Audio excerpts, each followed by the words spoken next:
વહાણવટા ક્ષેત્રે ભાવનગરનું નામ વૈકલ્પિક ક્ષેત્રે ફરી એકવાર ચર્ચામાં આવે તેવા પ્રયાસો થઈ રહ્યા છે। ભાવનગર મહાનગરપાલિકાના ₹149.83 કરોડના 11 કામોનું ખાતમુહૂર્ત કરાયું તેમજ 2 કરોડના કામોનું લોકાર્પણ કરાયું। આ પ્રસંગે કેન્દ્રીય પ્રધાન નીમુ બાંભણિયા અને મનસુખ માંડવિયા હાજર રહ્યા હતા। ડબલ એન્જિન સરકારથી રાજ્યનો ભરપૂર વિકાસ થયાનો મનસુખ માંડવિયાએ દાવો કર્યો।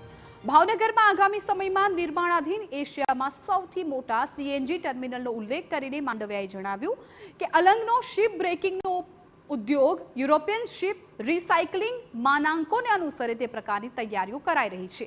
ધોલેરા અને ભાવનગર વચ્ચે પણ મોટા ઉદ્યોગો સ્થપાય તેવી સંભાવના છે। ભાવનગર કન્ટેનર ઉત્પાદનનું પણ હબ બની રહ્યું છે। હાલ 3 લાખ કન્ટેનરની માંગ છે। ભાવનગરમાં 10,000 કન્ટેનર બની ચૂક્યા છે અને નવા 3,000 કન્ટેનરનો ઓર્ડર પણ મળી ગયો છે।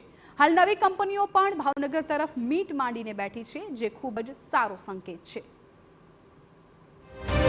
ભાવનગરની અંદર સીએનજી ટર્મિનલનું કામ ચાલુ થવા જઈ રહ્યું છે। કન્ટેનર મેન્યુફેક્ચરિંગ દેશની અંદર સૌથી વધારે અથવા તો દેશનો સૌથી મોટો પ્લાન્ટ એ ભાવનગરની અંદર છે। બાજુમાં ધોલેરા સર ડેવલપ થઈ રહ્યું છે। ધોલેરા અને ભાવનગરની વચ્ચે ડાઉનસ્ટ્રીમ ઇન્ડસ્ટ્રીઝ માટેની વિશાળ ઓપોર્ચ્યુનિટીને ભાવનગર ચેમ્બરના સહયોગથી હાર્નેસ્ટ કરવાનો પ્રયાસ થઈ રહ્યો છે।